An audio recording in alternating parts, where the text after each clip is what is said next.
नमस्कार, मैं वैष्णवी, आप देख रहे हैं प्लस न्यूज। आइए नजर डालते हैं आज की हेडलाइंस पर।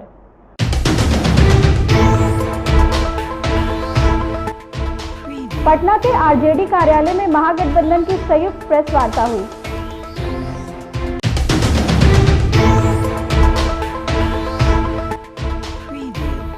पटना में कांग्रेस ने प्रेस वार्ता का आयोजन किया।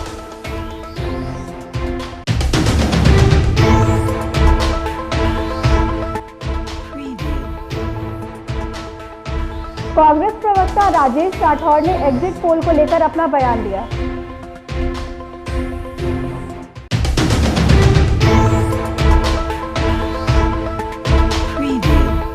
अब खबरें विस्तार से।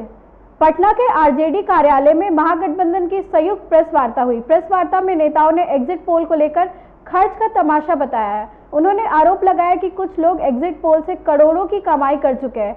इस दौरान मनोज झा ने सभी अधिकारियों से अपील की है कि कोई गड़बड़ी ना करे, वरना स्थिति नियंत्रण से बाहर हो जाएगी। सीपीआई सचिव रमेश नरेश ने 30 सीटें जीतने का दावा किया। मुहैया कराई है कि बूथ नंबर 1 पर 883 वोट गिरे, शाम 6:30 सबके हस्ताक्षर हो, वो कॉपी आप फोटोकॉपी उसकी उपलब्ध कराइए। उसकी क्यों आवश्यकता होगी? उसकी आवश्यकता इसलिए होगी कि जब डिस्प्ले होगा रिजल्ट का, तो अगर आप देखें कि बूथ पर 883 वोट गिरे लेकिन ईवीएम में 918 वोट आ रहा है, तो यह त्रुटि है, यह विसंगति है। इस विसंगति को दूर करने के लिए फौरी तौर पर कार्रवाई की जाए।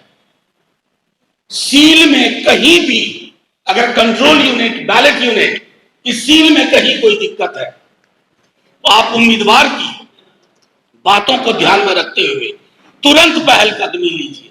ये मैं आज के प्रेस कॉन्फ्रेंस के माध्यम से तमाम डिस्ट्रिक्ट मजिस्ट्रेट से, ऑब्जर्वर साहिबान से, साहब से ये कहना चाहता हूं कि इस बार अगर किसी भी प्रकार की गुंजाइश रखी आपने धोखाधड़ी की, चाहे किसी भी बड़े आदमी का फोन आया हो आपके पास, किसी भी बड़े आदमी का फोन आया हो, तो सबसे बड़ा फोन जनता के पास। आपके आपके जानकारी दी। हम लोग चुनाव कमीशन के लिए हैं और आपके माध्यम से यह कहना चाहते हैं कि हम जनता का जनउभार बदलाव के पक्ष में बिहार देश में एक उदाहरण साबित करें। और हम आपको विश्वास देना चाहते हैं कि मनोज झा ने 25+ कहा, जनता का जो जनउभार है वह 30 से ऊपर का। मैं इस बात को इसलिए कहता हूं कि पूरे बिहार के 40 पार्लियामेंट में महागठबंधन के पक्ष में आंधी चली है। जात धर्म के ऊपर उठकर मतदाताओं ने मत दिया है। पोस्टल बैलेट पेपर की गिनती पहले 8 बजे से होगी। मैं आपके माध्यम से कहना चाहता हूं, पोस्टल बैलेट पेपर की गिनती का अनाउंसमेंट करो, कब ईवीएम खोलने का काम करो। पटना में कांग्रेस ने प्रेस वार्ता का आयोजन किया। इस प्रेस वार्ता में कांग्रेस के प्रदेश अध्यक्ष अखिलेश सिंह, पूर्व प्रदेश अध्यक्ष मदन मोहन झा शामिल हुए। इस दौरान कांग्रेस के कार्यकर्ता को धन्यवाद दिया गया। वहीं एग्जिट पोल पर हमला बोलते हुए उन्होंने कहा कि एग्जिट पोल निराधार और मनगढ़ंत है। चुनाव का 7वां चरण समाप्त हो गया। बिहार के मतदाता मालिकों को मैं हृदय से धन्यवाद देता हूं कि उन्होंने शांतिपूर्वक चुनाव संपन्न कराने का काम किया। कांग्रेस के सभी बड़े लीडर्स से लेके विलेज लेवल वर्कर्स तक को भी मैं हृदय से बधाई और धन्यवाद देता हूं, जिन्होंने बड़ी कड़ी मेहनत की इस चुनाव में। और निश्चित रूप से परिणाम भी हम लोगों के पक्ष में मिलेगा।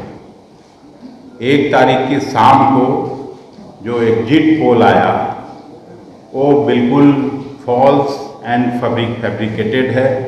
हम लोगों को जो नीचे से ग्राउंड रिपोर्ट है उसके आधार पर मैं आप सब मित्रों को इतना कहना चाहता हूं कि हम लोग अधिकांश सीटों पर महागठबंधन के उम्मीदवार जीतेंगे।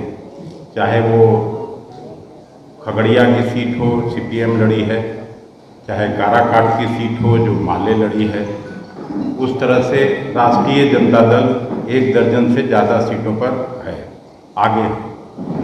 6 से 7 सीट निश्चित रूप से कांग्रेस पार्टी जीत रही है, ये मैं कह सकता हूँ। इसलिए एग्जिट पोल का जो भ्रम फैलाया जा रहा है, रियल एग्जिट इस सरकार का होने जा रहा है। कल शाम तक आपको पता चलेगा कि गृह मंत्री जी का एग्जिट है, प्रधानमंत्री जी का एग्जिट है और उनके मंत्रिमंडल का एग्जिट होने जा रहा है। कांग्रेस प्रवक्ता राजेश राठौर ने एग्जिट पोल को लेकर अपना बयान दिया है। उन्होंने कहा कि एग्जिट पोल एग्जैक्ट पोल नहीं है, एग्जिट पोल से कोई भी संतुष्ट नहीं है। उन्होंने पोस्टल बैलेट की गिनती को लेकर क्या कुछ कहा, आइए सुनते हैं। के साथी धरातल पे उनसे इतर उनका चैनल भी एग्जिट पोल दिखा रहा है, वो भी संतुष्ट उससे नहीं।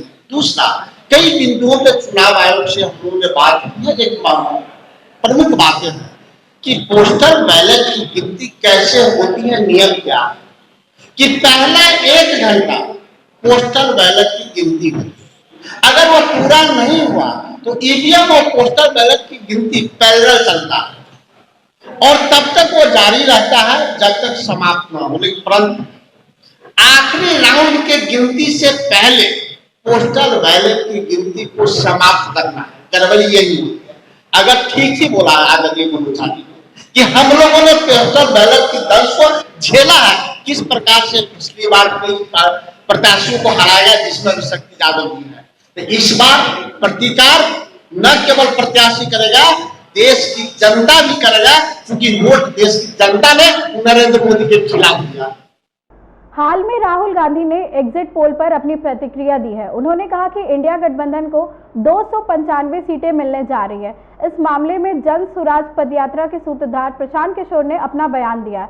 प्रशांत किशोर ने कहा कि कांग्रेस ने तो 40 सालों तक बिहार को बर्बाद किया है, बिहार में कोई कांग्रेस का नाम नहीं लेने वाला है। पर टिप्पणी नहीं कर रहे हैं, जेएमएम पर टिप्पणी नहीं कर रहे हैं। वो लोग भी तो चुनाव लड़ते हैं। यहाँ जेएमएम चला रहा है बिहार, बिहार को शिवसेना चला रहा है, बिहार को चला रहे हैं लालू, नीतीश और भाजपा अलग अलग समय कालखंड में। तो इन तीनों से सवाल ना कर। कांग्रेस ने तो 40 वर्ष बिहार को बर्बाद किया, तो जनता ने उस समय इतनी समझदारी दिखाई कि उस कांग्रेस को पूरे सिरे से काट के फेंक दिया। कांग्रेस का तो नामो निशान कहीं नहीं है। कई बार आदमी कहता है कांग्रेस का शिकायत नहीं करे। भाई, कांग्रेस ने जो गलती की बिहार में उसका पूरा खामियाजा उन्होंने भुगता। जनता ने उनको उठाकर 1990 तक कांग्रेस यहाँ की रूलिंग पार्टी थी। आज उनको 5% वोट भी बिहार में नहीं है। लेकिन उसके बाद के जो 3 दल हैं जो पिछले 32 साल से बिहार को चला रहे हैं, वो है लालू, नीतीश और भाजपा। इन तीनों पर सवाल नहीं खड़ा करेंगे तो शिवसेना पर सवाल खड़ा करेंगे। राहुल गांधी को बिहार से क्या मतलब है, आप बताइए जरा। आप लोग इतने दिन से पत्रकारिता कर रहे हैं, राहुल गांधी को पिछली बार आपने बिहार में कब देखा था? बिहार के मुद्दे पर कोई बोलते हुए सुना आपने? गरीब की बात करने वाले ये लोग अभी कह रहे हैं कि कर्नाटक को महिला को 3000 रुपया देंगे। कर्नाटक की महिला ज्यादा गरीब है या बिहार की महिला ज्यादा गरीब है, जरा बताइए तो। और अगर कर्नाटक की महिला को 3000 रुपया मिलना चाहिए तो आप यहां सरकार में शामिल हैं कांग्रेस के लोग, जरा बताइए तो कि आप यहां बिहार की महिला को काहे नहीं 1000 रुपया दिलवा रहे हो? ये किस भ्रम में आप लोग पड़े? इन लोगों से क्या सवाल करें? जो आदमी अपने जीवन में बिहार का 4 जिला का नाम नहीं जानता है, उससे क्या सवाल करें? भाजपा युवा मोर्चा के प्रदेश प्रवक्ता कृष्ण सिंह कल्लू के नेतृत्व में 1 क्विंटल लड्डू बनाने का ऑर्डर दिया गया। दरअसल उन्होंने भाजपा एनडीए की जीत को लेकर यह ऑर्डर दिया है। उन्होंने बताया कि भाजपा की जीत के बाद इस मिठाई का वितरण पार्टी के कार्यकर्ताओं के अलावा आम जनमानस के बीच किया जाएगा।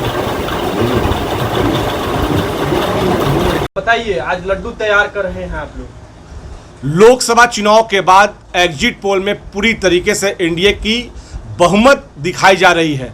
400 पार के जो नारे थे हमारे प्रधानमंत्री आदरणीय मोदी जी का, वो स्पष्ट बहुमत दिखाई दे रहा है। और आज हम लोग भारतीय जनता पार्टी के कार्यकर्ता और आम जनमानस के द्वारा लड्डू बनाने का कार्य किया जा रहा है कई घंटों से, इसलिए पूरे लोगों में लड्डू वितरण की जाएगी। आज इसी खुशी में हम लोग लड्डू अपने हाथों से बांध रहे हैं। निश्चित तौर पे पुनः तीसरी बार नरेंद्र मोदी प्रधानमंत्री बनने जा रहे हैं। प्रसिद्ध कथावाचक आचार्य श्री सुदर्शन जी महाराज के अवतरण दिवस के मौके पर खास कार्यक्रम मनाया गया। पटना सेंट्रल स्कूल के प्रांगण में विभिन्न क्षेत्रों से लोग आचार्य श्री के अवतरण दिवस पर भाग लेने आए।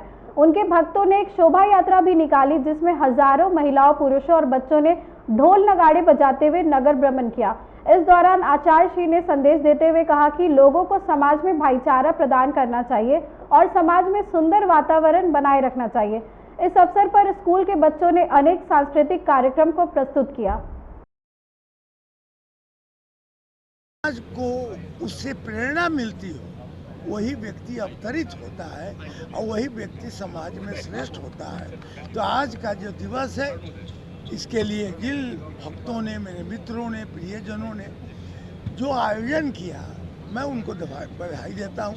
आप तमाम मीडिया वालों को भी मैं बधाई देता हूँ, धन्यवाद देता हूँ। और मैं आपको यह भी कहूँगा कि मनुष्य का जन्म लेना महत्वपूर्ण नहीं है। जो मनुष्य अपने कार्यों से जाना जाए, जो व्यक्ति अपने विचारों से, संस्कारों से जाना जाए, जिसकी स्मृति बनाए, क्योंकि कहा जाता है कीर्ति जीविती सर्वदा, हमेशा कीर्ति जीवित होती है।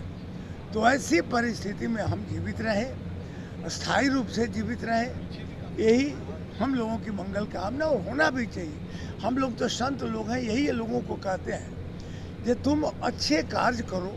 अभी इसी में देखिए ना, एक व्यक्ति जन्म लेता है और उसके जीवन में केवल पीड़ा, दुख, चिंता, संतरास यही रहता है, रोता रहता है। और एक व्यक्ति होता है चैतन्य महाप्रभु के तरह, जो नाचते हुए आता है, नाचते हुए जाता है, नाचते हुए जीवन जीता है। क्योंकि हमारा जो जन्म हुआ है वह दुख होने के लिए, दुखी होने के लिए, रोने के लिए नहीं। मैंने किताब लिखी है, जीना चाहते हो तो हंसना सीखो।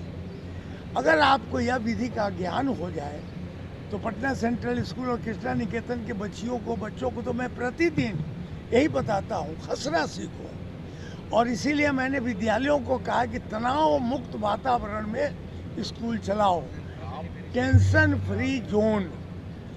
क्योंकि और आपके जीवन में भी जब इतना तनाव रहेगा तो जीवन में आप श्रेष्ठता नहीं प्राप्त कर सकिएगा। इसलिए मेरा परामर्श है कि आप तमाम लोग हंसे, गाएं, मुस्कुराएं, गीत गाएं और जीवन जिए। धन्यवाद। नालंदा में चुनावी रंजिश को लेकर सीएम नीतीश कुमार के गृह जिला में जदयू कार्यकर्ता अनिल कुमार की निर्मम हत्या कर दी गई। घटना परवलपुर थाना क्षेत्र के महुआ गांव की है। मृतक के परिजनों ने बताया कि लोकसभा चुनाव के दौरान अनिल कुमार पोलिंग एजेंट बने थे। इसके बाद गांव के ही कुछ लोगों ने उन्हें धमकी दी थी और फिर उनकी निर्मम हत्या कर दी गई। के साथ राधे घूमने जाते थे, मम्मी के पास न चला जा रहा है। वो घूमने गए थे तो वो देखेंगे सुरेन मार्को, राकेश मार्को, नाम तो सबके हमको उतना पता नहीं है, लेकिन सब छीन रहे थे आदमी कौन सबको। वो डेली साथे जाते थे घूमने। तो क्या घटना इनके साथ घटी है? तो खेत के अथी में हुआ है, सब खेत के चलते मार दिया है। खेत हुआ था, वोट पड़ा था, वोट में कहा कि बयान है तुमको खत्म कर देगा, बोला था सुरेन मार्को। मरवाने वाला है, दोनों भाई है, दोनों भाई मरवा दिया है।